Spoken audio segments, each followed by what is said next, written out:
talaga kung hindi pa tayo umaction nito. Ang daming transitions, ang daming progress, ang daming changes po na nais ng Panginoon na ipakita sa atin. And kung hindi po tayo gagampan as a church, mahihirapan po yung leader natin. So, as part of one body, kailangan na po natin kumilos. Kailangan na po natin umaksyon. So now po is faith in action naman po yung ating theme for this month. So, series pa rin po natin ang Book of James. Third topic po for this month is galing po sa James chapter 1, verse 22 to 25. So, samahan niyo po ako sa pagbabasa ng salita ng Panginoon sa NIV version, the implanted word of God. James chapter 1, verse 22. Do not merely listen to the word and so deceive yourselves. Do what it says. Anyone who listens to the word but does not do what it says is like someone who looks at his face in a mirror and after looking at himself goes away and immediately forgets what he looks like.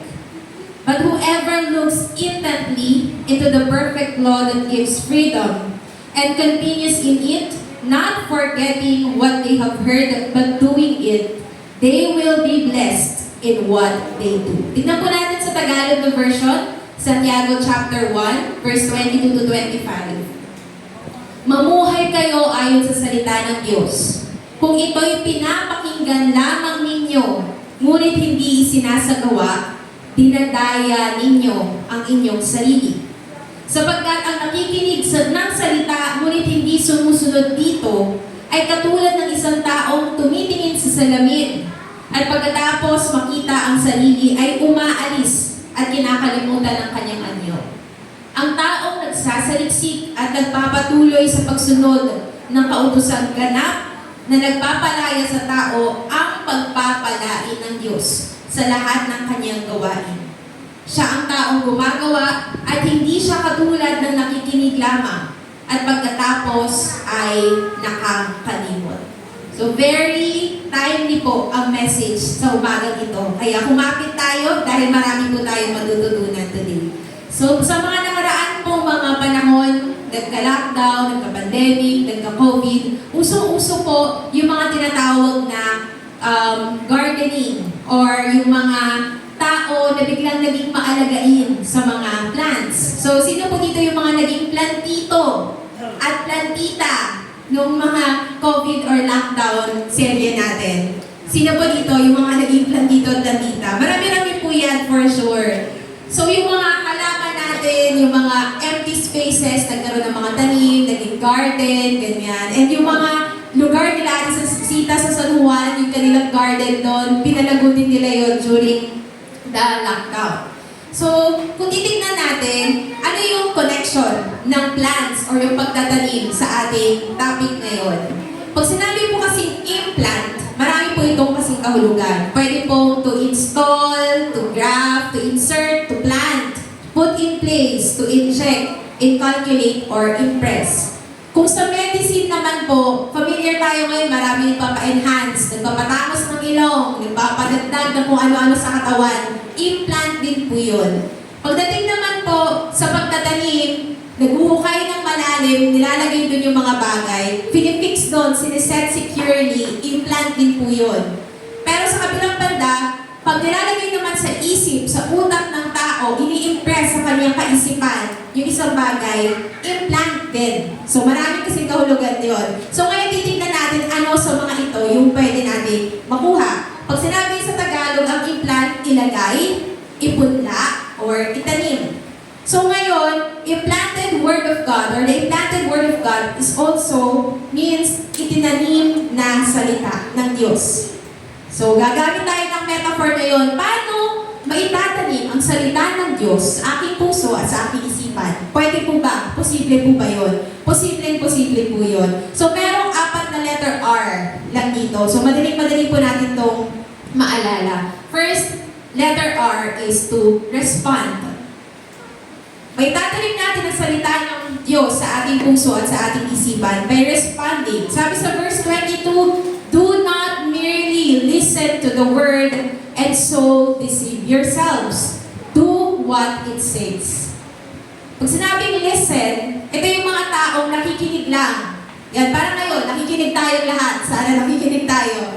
So, yung mga taong hearer or tagapakinig ng salita ng Panginoon, sila yung kinig-kinig lang, pero hindi naman umaaksyon. Walang response. Walang obedience. So, yun yung mga listening lang. Yung word na tinutukoy dito, it's the word of God. It's the scripture. It's the gospel. It's the message of the Lord. Yung deceive, ito po yung nililinlang mo yung sarili mo, niloloko mo yung sarili mo or yung ibang tao. At sabi dito, niloloko mo daw yung sarili mo kapag nakikinig ka lang ng salita ng Diyos, pero hindi ka naman sumusunod. Panloloko pala yun. Niloloko mo lang, nililinlang mo lang yung sarili mo, nagsisinungaling ka sa sarili mo or sa ibang tao kapag kinig ka lang ng kinig, pero wala namang action. Sa kabilang banda, do what it says. Ito naman yung do, active doer. Sila naman yung mga tao na hindi lang basta nakikinig ng salita ng Diyos, kundi may paggampan. They are putting it into practice. Sinasabuhay, ginagawa yung mga bagay. So meron ditong verse sa Matthew chapter 7, verse 24 to 27. Ito yung kwento ng wise and foolish builders. Sabi dito, therefore anyone who hears these words of mine and put them into practice is like a wise man who built his house on the rock. The rain came down, the streams rose, and the winds blew and beat against that house. Yet it did not fall, because it had its foundation on the rock.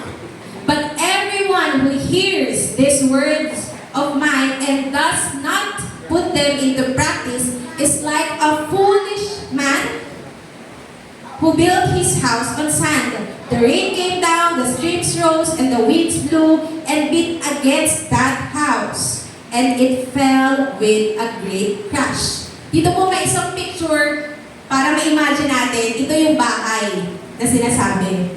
Yung isang taong matalino, yung bahay na binild niya is solid yung foundation. Pwede yung isang taong ginamit sa Tagalog is hangal. Medyo mabigat yung term, pero yung taong hindi matalino, o sa ibang term, sunga-sunga, ganyan, hindi nag-iisip, gumawa siya ng bahay sa sand, sa buhanginan. Siyempre, pag may alon, may bagyo, may malakas na ihip ng hangin, konting bagyo lang, konting ulan, konting ma-shake lang yung buhangin, babagsak yung bahay na yan. Why? Kasi yung foundation ay malambot, hindi solid. Pero yung isang taong matalino, yung solid yung foundation niya. So kung i-compare natin sa buhay natin, yung tao doon na nakikinig ng salita ng Diyos, solid yung foundation kasi founded kay Christ. Pero yung taong nakikinig lang at hindi sumusunod para pumapasok sa kabilang tenga, lumalabas sa kabilang tenga yung word ng Panginoon, ganyan. Yung mga natututunan natin na naaanod, nasasayang lang kasi hindi natin ina-apply sa buhay natin. Ganon daw yung comparison nun. So I hope sa dalawang yun, mamimili lang talaga kayo. Either tayo yung taong matalino na sumusunod, gumagampan ayon sa salita ng Diyos, o tayo yung tao na hindi sumusunod, tayo yung foolish man na sinasabi. Meron po akong isang kaibigan na meron siyang tatay na merong mga bisyo. So, ang bisyo po ng tatay niya ay mainom, masigarilyo, lahat-lahat na, alam niyo na yan. So, yung tatay niyang ito ay dumating sa point, nagkasakit. So, alam niyo na yung mga common na sakit pag ganyan, mabisyo, TB. Tinamaan po ng TB yung tatay. So, dumating sa point na sobrang lala na ng TB niya, hininto niya na yung mga bisyo niya. Kasi nga malala na yung sakit. Pero there was a time, February 16, 2020, sobrang lala na. Sumuka na siya ng dugo, puno na yung lababo, malala na siya, tinakbo na siya sa ospital. So ngayon na nasa ospital na siya, hindi na siya inabutan. Dead on arrival na yung tatay na ito. So lahat ng mga anak, nagsiiyakan na, nagkaroon na ng talagang heartbreaking yung naging scenario. Pero itong kaibigan ko, nagkaroon siya ng slight hope na nanalangin pa rin siya sa Panginoon. Sabi niya at that time, Lord, kahit isang buwan lang, kahit isang buwan lang makasama lang ulit namin si tatay, isi-share namin sa kanya yung gospel. Patayin na yung tatay niya at that time, wala nang heartbeat, wala nang hininga, pero nanalangin siya ng gano'n. kahit 1 month lang, Lord. Yun yung last na prayer niya na nakipagbuno siya sa Panginoon. Miraculously, nagkaroon ng heartbeat yung tatay niya. And that heartbeat, nabuhay pa siya ng 1 month pa. Na-extend yung life niya ng 1 month. Sabi ng classmate ko, ng kasama ko nandun na, dahil may 1 month pa, every day, sinulit nila na bawat araw magbabasa sila ng Bible, magpe-pray sila together. Kasi yung tatay nila is non-believer. So sa bawat araw, iba-iba sila ng mga schedules, may magbabasa, may magpe-pray. Inaraw-araw nila yung tatay nila kahit nakaratay sa ospital. Pero sa kasawiang palad, after 1 month nga, March 16, 2020, pinawian na ng buhay yung tatay niya. Pero bago mabawian ng buhay yung tatay niya, tinanggap ng tatay ngayon ang Panginoon sa buhay niya as Lord and Savior. And that's His response to the Word of God. Pero kung titignan natin huli na yung lahat, what if hindi siya umabot? Alam na kung saan siya mapupunta. Pero yung family niya, hindi siya sinukuan hanggang sa huling hininga niya. Binabasa nila yung Bible. They are praying together, believing na may transformation na mangyayari dun sa buhay ng tatay nila. And how about us? Malalakas pa tayo, may hininga pa tayo, yes, may mga sakit tayo, pero buhay tayo, malakas tayo, when will we respond to the Word of God? When will we share the Word of God to our loved ones, to our family members na hindi pa siya kilala? Aantayin ba natin na nakaratay sila? Aantayin ba natin na hindi sila na makapag-respond? Aantayin ba natin na hindi na nila makilala tayo? Paano pa nila kikilalanin ng Panginoon? And that struck me. Kasi ako, buhay pa yung pamilya ko. Pero marami pa akong mga relatives na hindi pa naman kilala si Lord. And ano yung gagawin natin sa life na meron tayo? Kasi we don't know, mamaya, bukas sa makalawa, may hininga pa ba tayo? How are we using our time? How are we using our life to share God's love to other people? Sa mga taong hindi pa siya kilala. Are we using the Bible, His Word, to proclaim Him, His love to other people? And I hope, hindi pa natin antayin na huli na yung lahat bago tayo umaksyon before we respond to His Word. The second one, we can implant the Word of God by reflecting. Sabi po sa verse 23, anyone who listens to the Word but does not do what it says is like someone who looks at his face in a mirror. Ang mirror po, pwede ito mag-symbolize ng Word of God. Yung mirror po, it reflects and reveals who we are inside. Dito po sa mirror na to, may dalawang pamamaraan kung paano tayo tumingin sa mirror. Kanina, bago tayo pumunta sa church, tignan natin yung sarili natin, kung pantay ba yung itsura natin, yung makeup natin, yung buhok natin. We can either glance in a mirror or gaze into a mirror. Ano pong pinagkaiba ng dalawang yon? Pag sinabi natin glance, sulyap lang. Sumulyap ka lang, tinignan mo lang, okay na ako. Pero pag gaze, tinitigan mo talaga. Inaral mo, pantay ba talaga to? Minsan 1 hour ka na dun sa salamin, hindi ka pa rin umaalis kasi hindi ka makontento, ini-evaluate mo yung sarili mo. You're glancing into your reflection. And that's what Jesus wants us to do. God wants us to really gaze into the Word of God. Hindi lang basta sulyap, okay, page 1, page 2, verse 1, verse 2, okay na, nagbasa na ako ng salita niya. Hindi yun. God wants us to really reflect, to really study, to really meditate on His Word. Kasi po, who we are inside reflects who we are outside. Again, who we are inside reflects who we are outside. Kung puno-puno tayo sa loob natin ng pangamba, ng takot, and all, magre-reflect yun sa ating mga actions, sa ating pananalita, sa ating looks. Magre-reflect yun. Kung alam natin na sa sarili natin, inaaral natin yung Word of God, we are living really, genuinely, truly, sa salita ng Panginoon. Magre-reflect yun sa mga ginagawa natin. Pero pag sinigil yung mga taong mainitin yung ulo, maraming mga problema sa buhay, ask them, how's your Bible reading? How's your relationship with God? Do you really pray? Pag tinanong nyo, malalaman nyo, that's why. So ngayon, i-reflect din natin sa sarili natin. I-assess din natin yung sarili natin. Baka masyado akong okay ngayon. Kasi yung faith ko, wintang-wintang, gewang-gewang. Kasi hindi naman talaga ako nag-i time with the Lord. Active ako sa ministry. I'm doing this, I'm doing that. But how about my private time with God? Do I really seek Him in private or publicly lang? Magaling lang ako pag nasa labas, pag may ibang taong nakakakita. Pero kapag kaming dalawa na lang ng Panginoon, hindi ko naman siya kinakausap at all. Hindi ko siya kilala at all.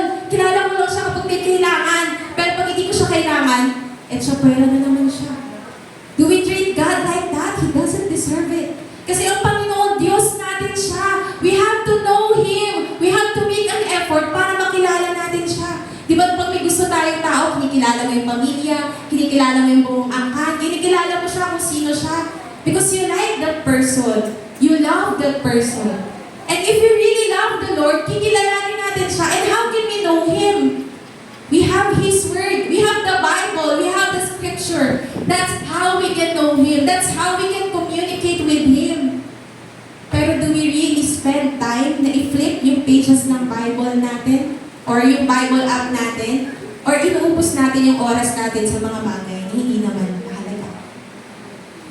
But God wants us to look carefully into His Word. So ngayon sabihin natin, ang hirap naman kasi mag-aral ng Bible. Yes, hindi talaga siya madali kasi yung mga translations, medyo malalim. But the Holy Spirit is there to help us so we can ask the work of the Holy Spirit, the power, the guidance of the Holy Spirit. So itong reflection guide na to, itong simple reflection Bible study guide lang to na pwede natin gamitin. So ito po, personally ginagamit ko rin to. Ang tawag dito is SOAP method. So, para naglalaba. So, SOAP. S is for Scripture. So kapag nagbasa tayo ng Bible, kung may Bible reading guide tayo, kung ang commitment natin, 1 chapter a day, 2 chapter, 3 chapters, it doesn't matter. Pero we have to know ano ba yung highlight, ano ba yung main na message ng Scripture sa umagang ito or sa araw na to. Ganyan. So, kumuha tayo ng mga specific passages or verses na nag-stand out sa atin. And then, doon natin aralin. Kasi sa sobrang haba nun, kung 3 chapters yun, isusulat mo lahat, aaralin mo lahat, word per word, ay baka ilang araw na hindi pa tayo tapos. So, magpili lang tayo sa mga yun. So, O is for observation. Ano yung mga na-observe natin doon?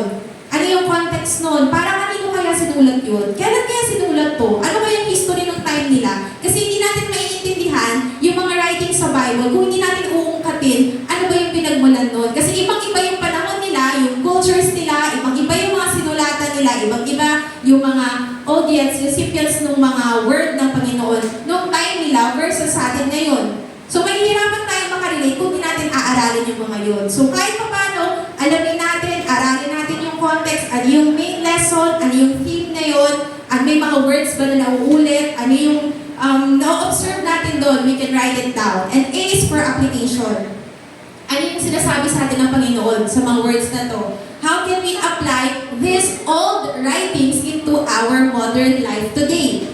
Kasi magkaiba yung application kasi wala tayo sa Israel, wala tayo sa Jerusalem, wala tayo sa ibang bansa, nasa Pilipinas tayo. And imagine ninyo, iisang word of God sa iba-ibang mga bansa binabasa. So iba't iba yung application nun, depende sa magbabasa. So ano yung gusto ng Panginoon na baguhin sa akin ngayon? May mga changes ba? May transformation ba? May kailangan ba akong isuko sa Kanya? May kailangan ba akong i-commit sa Kanya? That's the application. And then P is for prayer. Pag may mga nireveal sa atin ng Panginoon, we can pray about it. Is God asking me to surrender this, to ask for forgiveness, to ask for this, for that, to thank Him? We can write it down in prayer. And yung prayer na talagang true prayer, genuine prayer. You can ask for your needs, you can ask God to matuto na mag-forgive, na mag-love pa. You can do that sa prayer part. Sa amin po, daily, personally pala, sa akin, ang commitment ko sa Lord is around 5 a.m. Gigising ako to read His words. So, ang binabasa kong version is NIV version. So, everyday yon, everyday. And then, dahil nasa Christian community ako, nasa Christian company ako, merong requirement sa amin na magbabasa din ng Bible every 1 p.m. So, kung ano yung same na chapters na binasa ko ng morning, for example, Genesis 1, 2, 3, ako ng morning, NIV version, yun din yung babasahin namin ng 1 p.m. Genesis 1, 2, 3. Kung titignan tayo, nakakaumay naman yun, paulit-ulit, but no. Kasi magkaibang translation yung binabasa namin. So, So pagdating ng hapon, iba yung revelation sa akin ng Panginoon. Iba yung learnings, iba yung understanding. Sabay-sabay kami nagbabasa, divided by na per department namin binabasa para konting kami. And then we will pray together, we will reflect on the Word of God. And that helped me na ibang-iba pala pag nagbasa ako on my own. Kasi iba yung revelation sa akin, iba yung reflection, iba yung understanding ko. Pero pag nasa group na ako, iba na naman yung naiintindihan ko. So twice na yun, what if magbabasa pa ako ng Word of God ng gabi? For sure, iba na naman yun. So we can do that. We can ask our group, our family, to read the Word of God together. Pero iba rin yung magbabasa ka on your own. We can do that. Kasi mas lalo natin makikita, may mga differences, may mga iba-ibang learnings, iba-ibang insights. Kasi iba-ibang panahon, iba-iba yung mga kailangan natin, iba-iba rin yung naiintindihan natin for that specific moment. And very helpful po sa akin na meron din akong devotion notebook. So itong devotion notebook ko na to, isa sa mga favorite ko to, gift sa akin ni Mother to. Kasi naka-method na siya, SOAP. So merong scripture, merong observation, may application, may prayer, and then may notes. So, hindi ako nahihirapan doon sa method na ginagamit ko kasi nakalagay na siya na template, so ilalagay ko na lang. So, marami din kong ibang mga notebooks na makakatulong sa inyo, ibang methods, ibang mga structures na makakatulong sa inyo. Kung ano po yung mag-work sa inyo, please do so. Kasi kung hindi po natin sisimulan, hindi natin matatapos. Kailangan lang natin simulan, disiplinahin natin yung sarili natin everyday, magiging, kung dati, once a year ka lang, magiging once a month na, magiging once a week, hanggang sa maging daily na siya, na magiging habit mo na siya. Yun yung kailangan natin gawin. So third, we can implant the Word of God by remembering. Ito yung isa sa mga mahirap. Pero sabi sa verse 24, and after looking at himself, goes away and immediately forgets what he looks like. Sino pa dito yung may memory sharp? Iba lang siya sa memory. Yung mga may memory plus gold, ganyan. Yung matataas yung memory, hindi forgetful, bihira po yun. Pero may mga ganun tao. Pero sa atin, literal po sa atin, natural po sa atin, na madali tayong makalimot. Nag-promise ka, kinabukasan nakalimutan mo na yung promise mo. Yung mga ganon. So ganon din tayo kay Lord, Lord promise, magbabasa ako today. Pero mamaya naging busy ka na, dami na nangyari. Ay Lord, bukas na lang. Ay Lord, next year na lang, lalagay ko yung promise sa New Year's resolution ko. Ang tagal pa ng January, hindi na nagbago. Ganon. So, kailangan natin siyang simulan. We have to remember, yung pagiging makalilimutin daw, ito yung mga tao that fails to retain or to remember the teachings of the Scripture. At dahil nga nakakalimutan nga niya yung mga teachings, hindi rin niya na-apply sa buhay niya. So, kawawa yung ganong tao. So, yung kabaligtaran po ng pagiging makalilimutin ay yung pagiging maalalahanin. Ang mga tao naman na maalalahanin, inaalala nila yung naiintindihan nila sa Word of God. Nire-remember talaga nila. And alam niyo po ba, ito, trivia, best way po para maalala niyo yung isang bagay is paulit-ulit niyo isipin. Di ba pag may mga naisip kayo man, may tao kayo naisip ng paulit-ulit sa isip, hindi siya mawala sa isip niyo. Nare-remember niyo siya kahit kumakain kayo, natutulog kayo, naaalala niyo. Ganon. Or pag may nagkautang sa inyo, tapos hindi nagbayad, talagang pag-isip mo siya pa rin naaalala mo, may utang pa siya sa akin eh, ganon. Hindi mo siya makalimutan kasi paulit-ulit mo siyang iniisip. And we can also use that method pala para maalala yung salita ng Panginoon. Paulit-ulit natin isipin kung ano yung napag-aralan natin, kung ano yung nabasa natin. Sabi po sa Philippians chapter 4, verse 8 to 9, finally, brothers and sisters, whatever is true, whatever is noble, whatever is right, whatever is pure, whatever is lovely, whatever is admirable, if anything is excellent or praiseworthy, ano sabi dyan? Think about such things. Whatever you have learned or received or heard from me or seen in me, ano yung gagawin? Put it into practice. Diba sabi ni Miss Rachel, put it in, put it in, put it in. Sabi ni Miss Rachel. So, ganun ang gagawin natin. Whatever we have heard, hindi sapat na iniisip lang natin, pero hindi tayo gumagawa. We have to put it into practice. And the God of peace will be with you. So, if we are thinking the right things, if we are remembering the right things, things, we have to apply the right things. Kasi hindi po sapat na binabasa lang. Dapat tinatandaan, dapat tinatanim natin ang salita ng Diyos sa puso at sa isipan natin. Psalm 119 verse 15 to 16 naman, sinasabi, I will study your commandments and reflect on your ways. I will delight in your decrees and not forget your word. Ano yung gagawin niya? Mag-i-study siya, magre-reflect siya, magde-delight sa salita ng Panginoon. Yun yung dapat niyang gawin. Why? Kasi as the more that we study, the more that we think, the more that we remember, the more na mas lalo natin nakikilala ang Panginoon. At the more na mas lalo natin siyang minamahal.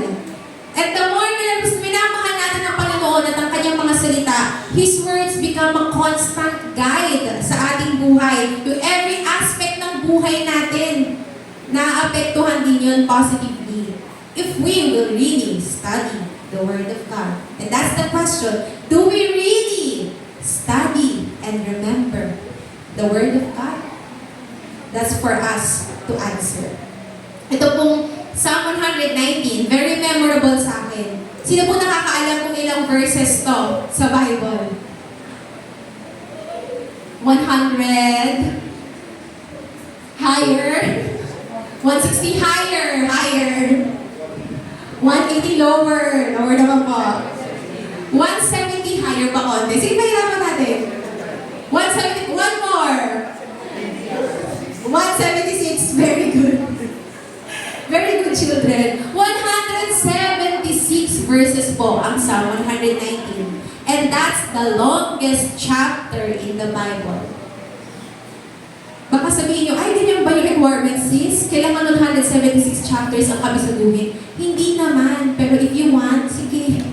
Kasi sa amin, nung high school, isa sa major requirement namin, major exam namin nung high school, kailangan namin kabisaduhin yun. And take note, hindi English, Tagalog. So bilang isang high school student, Tagalog ang kakabisaduhin namin, 176 verses and major exam. Paano kakabisaduhin? So everyday, nagpupuyat ako, hindi na ako halos makakain, kasi kailangan kong kabisaduhin. Tapos ang rugdog ng mga Tagalog, ang lalalim ng mga Tagalog, hindi ko nga maintindihan kung ano yung mga yun. Pero kailangan kong kabisaduhin. And then time after time, umiiksi yung preparation, pero kailangan, nape-pressure na kami, sakit-sakit na ng ulo namin, kailangan namin tapusin at makabisado. Tapos nung the day na, nung recitation na, may plot twist. Bawat mali namin na word, bawat mauulit, magpo-pause ka lang, magkakamali ka, may mauulit kang salita, may minus, tatawa ka, may minus. Ganun yung nangyari. So, hindi ko na alam nung time na yun, pero grace ni Lord, isama dun sa highest, parang halos ako lang yung nakapasa nung time na yun. Pero sobrang sakit sa ulo, kasi 176 verses. Pero hindi naman gusto ng Panginoon na kabisaduhin natin yun, kasi hindi naman natin maa-apply, kasi kung tatanungin niyo ako ngayon, hindi ko na po kabisado yun. That was more than 10 years ago. Pero may ilan-ilan na lang doon na naaalala ko pa. Pero what God wants us to do is to really namnamin yung salita niya. Hindi lang basta kabisaduhin, tapos di naman natin naiintindihan. Mas maganda yung kabisado mo na, naiintindihan mo pa. Kaya nagiging requirement namin sa group meetings namin every week is meron kaming one memory verse. Alam ko yung iba sa amin, kunwari memory verse, pero may mga kopya, ganyan. Pero sanayin natin yung sarili natin, every month lang, may isa tayong bago ng memory verse kasi it will help us. Ngayon, dahil hindi na ganun ka-sharp ang memory ko, I'm using flip cards.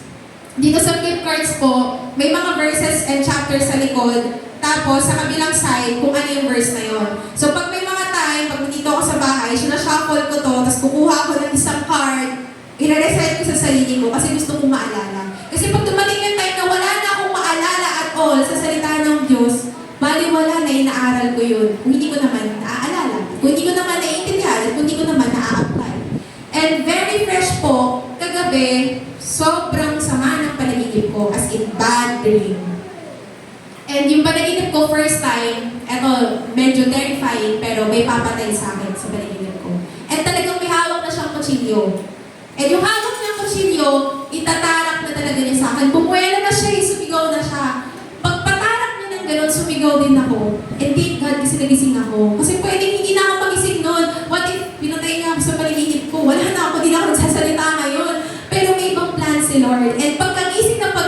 ko, nirebuke ko, iyak ako ng iyak, hinang-hina ako kasi nakipagbuno ako sa kanya nung time na yun. Pero kitang-kita ko na gusto talaga niya akong patayin.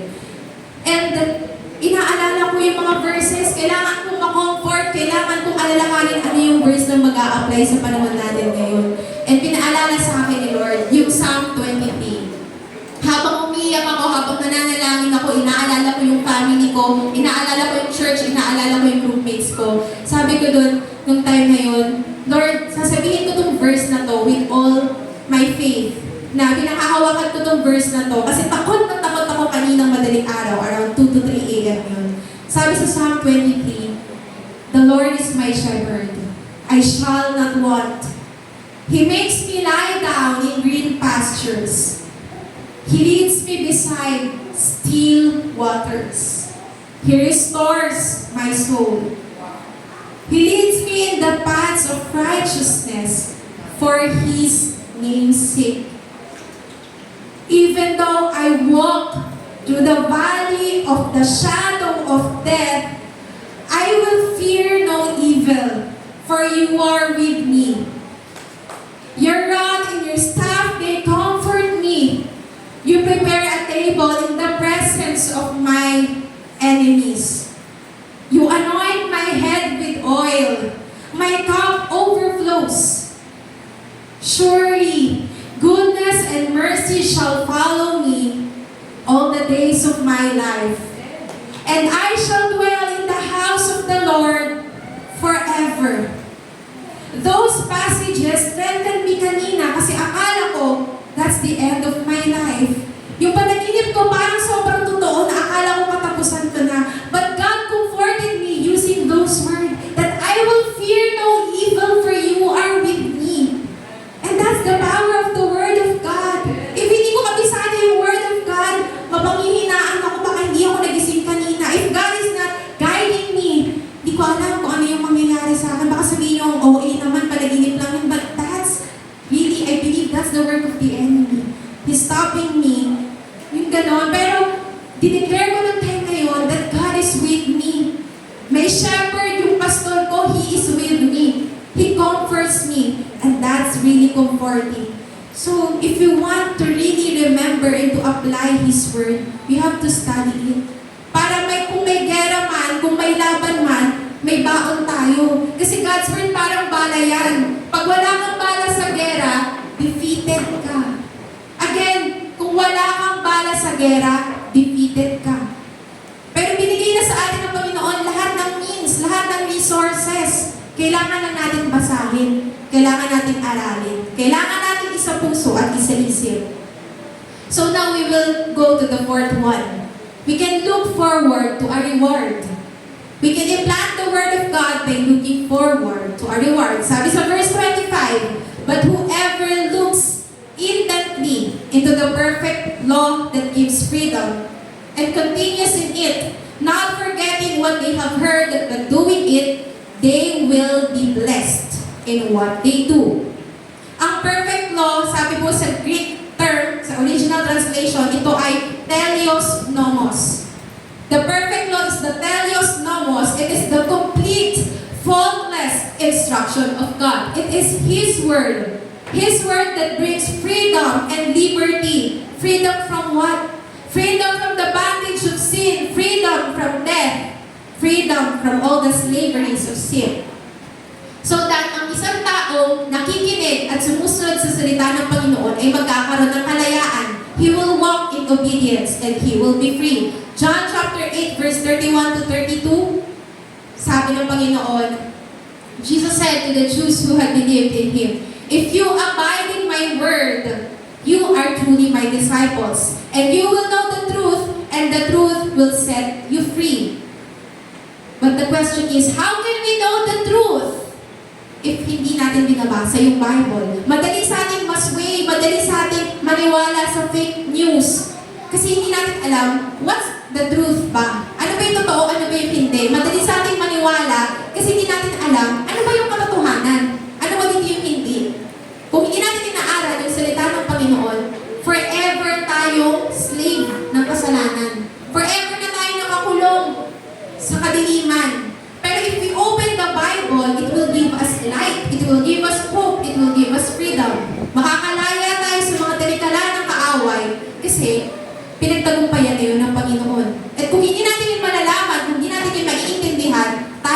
kawawa. Tayo yung lugi. The law of the Lord brings freedom and we can set free and we will be set free to live a life for Jesus. And then yung blessed naman, sabi they will be blessed in what they do. Ang Greek word naman ng blessed ay eulogio. Yan, eulogio. Sabi dito, it means to speak well of, to bless. Ito yung mga tao na sumusunod sa salita ng Panginoon faithfully and they receives freedom and they receives favor dahil sa pakikinig at pagsunod sa salita ng Diyos. But before the reward, again, before the reward, there is a command. Bago natin i-look forward yung blessing, may kailangan tayong gawin. May part tayo. So ano yung mga part natin? Sabi mo sa verse 25, balikan natin. Whoever looks intently into the Word of God. Ibig sabihin, talagang tinigan natin yung salita ng Panginoon, aralin natin, mag-meditate tayo sa salita niya, pag-aralan natin yung Word of God. We also have to continue in it, magpatuloy, ipamuhay natin yung salita niya. Not forgetting, ibig sabihin dapat alalahanin natin kung ano yung mga yon. Isang-isip natin, isang puso natin, and then actually doing it. Gawin natin, isa gawa, isa buhay. Let's obey the Word of God faithfully. And then, there's the promise. Then we will be blessed in whatever we do. So ito pong ilan sa mga reward na pwede natin makamtan kapag ini-implant natin yung Word of God sa ating buhay. Una is inner peace.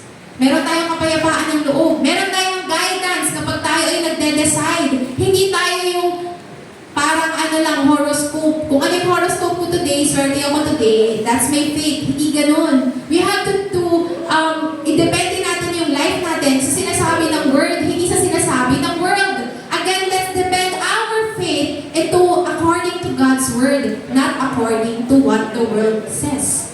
So, meron spiritual growth. Meron deeper understanding of God's will for us. Ano pa? May blessings. Ito yung gustong-gusto natin. Blessings sa family, sa relationships, sa career, well-being, sa finances natin.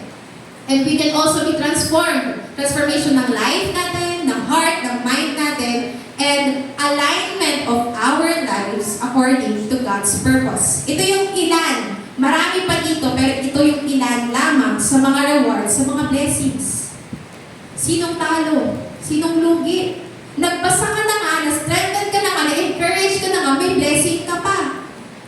Pero madalas hindi natin binabasa yung salita ni Lord kasi akala natin, ano bang mapapala ko pag nagbasa ko ng Word of God? Aantukin lang ako. Kasi yun yung line ng kaaway na kapag nagbasa tayo ng salita ng Panginoon, mapapagod lang tayo, aantukin lang tayo. Kasi nungkalingan yun ng kaaway. Kasi ayaw ng kaaway na kilalanin natin si Lord. Ayaw ng kaaway na magbukas tayo ng Bible. Ang gusto niya buksan natin, TikTok lang, social media.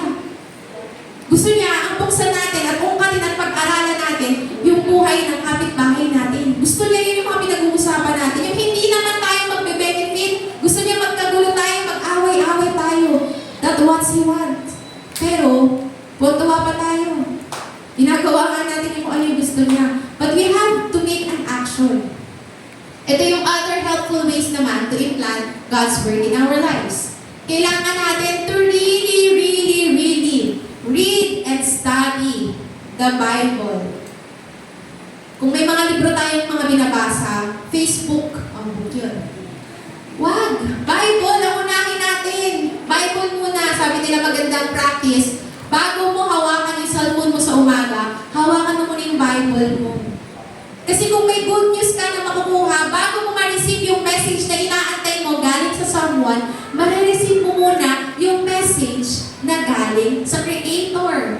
That's, mas sweet pa yun actually. Kasi that's the real love na galing sa Panginoon.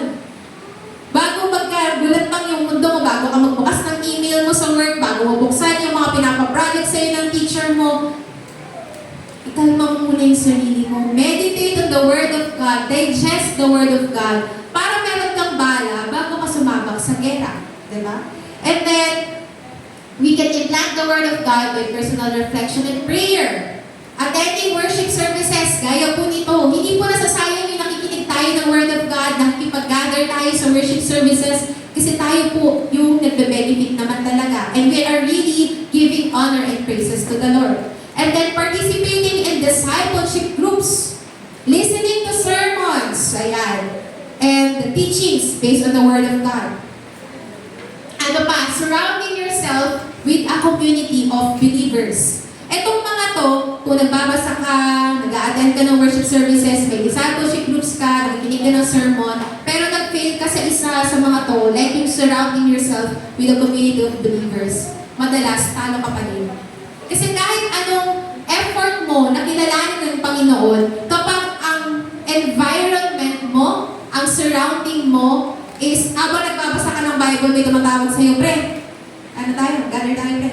May ano dito, may ganito, ganyan. May party-party dito. So, syempre, iiwanan mo yung Bible. Mas priority mo to eh. Ay, may mga sisigaw. Ganon! Barkada, una ba? Bago ang Panginoon. Mahirap kapag yung barkada mo, nilalayo ka sa Lord. Ngayon, tignan niyo po. Isipin niyo, sino pa yung mga tao sa paligid ko? Nilalapit ba nila ako sa Panginoon or nilalayo nila ako? Sabihin natin, hindi nga maganda yung environment mo, pero anong gagawin mo? Sasama ka ba sa kanila? Magpapakain ka sa maling mga gawa nila? Or ikaw yung magbibigay sa kanila ng hope? Pwede kasi the other way around, mas maganda kung ano yung natutunan mo sa church, kung ano yung natutunan mo sa pagbabasa ng Word of God, i-share mo sa mga barkada mo. Tapos sila din makakilala sila sa Panginoon. Napakaganda pong pagmasdan yung family mo makakakilala kay Lord. Napakaganda nun. Kesa sa kabaliktaran na ikaw alive na alive ka before, buhay na buhay ka pag Sunday, pero pagdating ng ilang mga araw, wala na naman. Mahirap pag ganun. So itong mga tao naman na to, pag sinabi natin community of believers, sila yung mga tao talaga na pwede mong accountability partner, yung sinasabi ni Pastor kanina. Yung mga tao na nagpipray with you. Ako po sobrang blessed ako, itong mga pictures na to, meron pong dalawang major na accountability group sa buhay ko. These people really helps me na mas lalong lumalim sa pananampalataya ko. These young ladies, yung youth and yung young pro, every Tuesday night, 9 p.m. to 10 p.m., nag-meet kaming youth online. And then young pro naman, every Saturday, 4 p.m. to 5 p.m. Every discipleship group meetings namin, we are praying for one another. We are reading the Word of God together. We are praising God together, sharing our experiences, our journeys together. Dito rin namin na-open yung mga deep hurts namin. Kung meron kaming mga pain, kung meron kaming mga concern, ito yung safe spaces namin and ako personally. Itong mga taong to, yung nag-remind sa akin palagi na mahal ako ng Panginoon.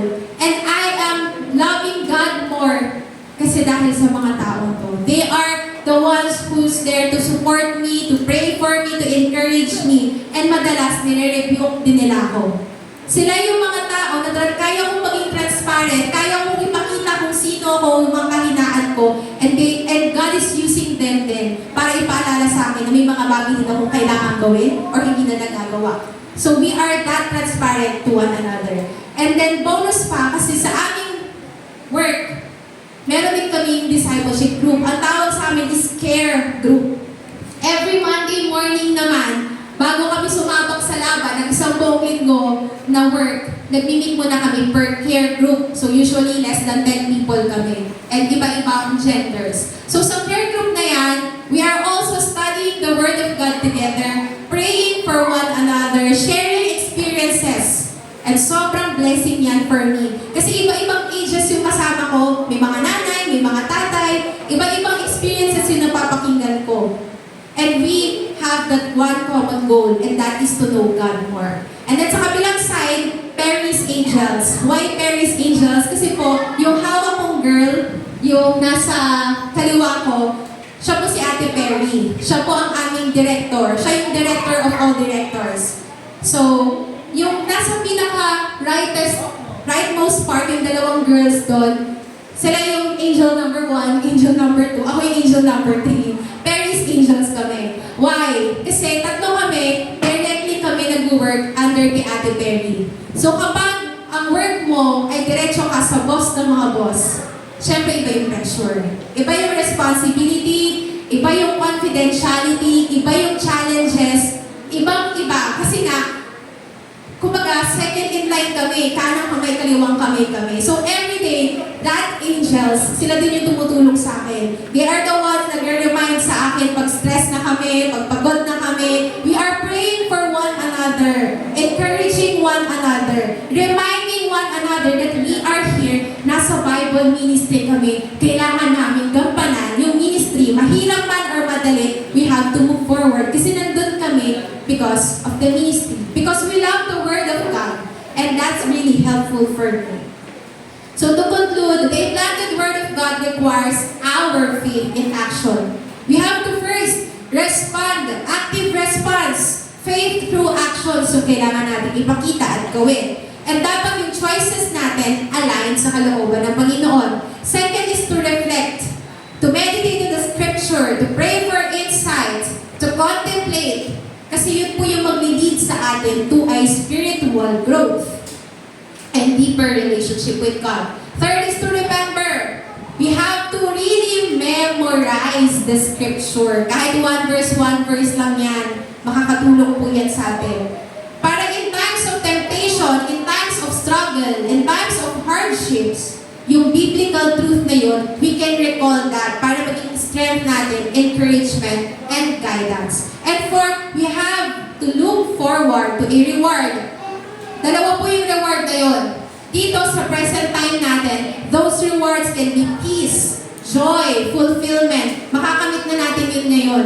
And the other reward is yung nasa langit na aantayin natin. The eternal life that comes from Jesus.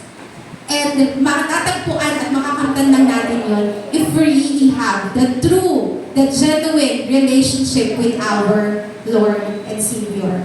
So ngayon po, I challenge everyone, if hindi pa talaga tayo nakakapag-spend ng enough time sa Panginoon, if wala pa sa daily habit or spiritual discipline natin yung pag-aaral ng salita ng Diyos, hindi pa po uli ang lahat. We can start today.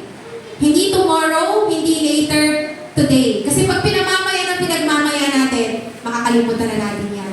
Pero if we really have that kind of desire na makilala ang Panginoon, simulan muna natin sa sarili natin.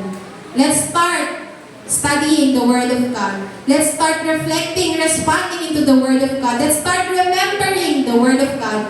And let's put our faith into action. Let us all pray. Father, maraming salamat po for reminding us the importance of your Word. And for reminding us na there are times nga po na meron kami mga pagkukulang sa'yo. And allow us, Lord, na palagi namin maalala, Panginoon, na hindi pa po huli yung lahat. And when we can really start, Panginoon, the spiritual discipline na i-implant yung Word mo sa aming life, sa aming heart. We can really have that kind of fellowship with you, yung genuine time with you. Allow us to spend more time with you than time for ourselves or sa mundong ito. Hayaan niyo po, Panginoon, that every time, oh God, na kami ay kakaharap ng pagsubok, kami ay kakaharap ng anumang mga struggles, Lord, let us remember na napagtagumpayan mo na ang lahat ng yun. And allow us, Lord God, na talagang magkaroon ng commitment na pag-aralan talaga yung salita mo. Because those words are your love letter to us. Those words are encouragements po sa aming mga buhay. At yung salita mo yung mismong buhay namin. And kung lumilipas yung araw, yung oras, hindi kami nag-i-spend time na kilalanin ka through your words. Kami rin po yung manghihina. Kami rin po yung kawawa. But Lord, hayaan mo na magkaroon kami ng courage, ng strength, oh God, na talagang mag-dig deeper into your words. Na itanim yun sa aming puso at sa aming isipan. And allow us, Lord, to love you more each day, to walk with you in obedience and in faith. We love you and we bless your name. In Jesus' name. Amen.